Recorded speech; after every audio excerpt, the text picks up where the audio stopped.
Mutfağıma hoş geldiniz arkadaşlar. Bugün tavuk şinitzel yapacağız.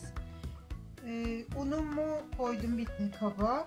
Burada da galeta unum var. Galeta unun içine kırmızı biber, kimyon, karabiber, zerdeçal, kekik karışımını karıştırıyorum. Bir tatlı kaşığı da tuz atacağım şimdi. Kaşığı da tuz atayım. İyice bunları da karıştıralım. Burada 2 yumurtam var. 2 yumurtamı şöyle az bir şey, çeyrek bardak çay bardağı kadar suyunu koyuyorum. İyice bunu karıştırıyorum. Göğüs etlerim var. Böyle biraz iri iri kestim. Önce una, üstündeki ununu biraz atıyorum. Sonra yumurtaya, sonra galeta unu.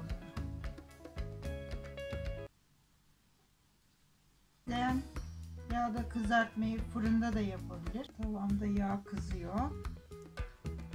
Sıcak tavada olacak. Yağ ısınmış fakat yanmamış olacak. Tamam.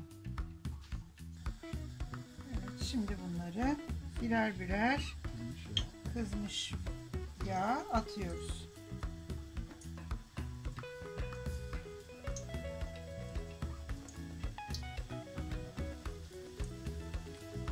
İsterseniz kasabınıza tavuk bonfileleri ince şinitzellik de yaptırabilirsiniz. Ben bugün böyle bebe filetolarım vardı. Onunla daha kalın olarak yaptım. Arkada önlü iyice kızarana kadar bekleyeceğiz. Nar gibi kızarana kadar kızartacağız iki tarafından.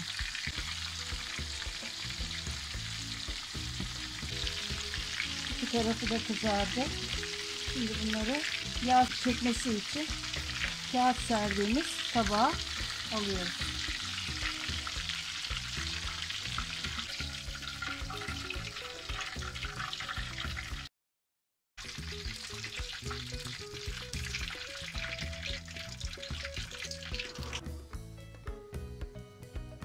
Evet, şinitzelimiz pişti. Tavuk şinitzelimiz servise hazır. Herkese afiyet olsun. Kanalıma abone olmayı, beğeni yapmayı bekliyorum.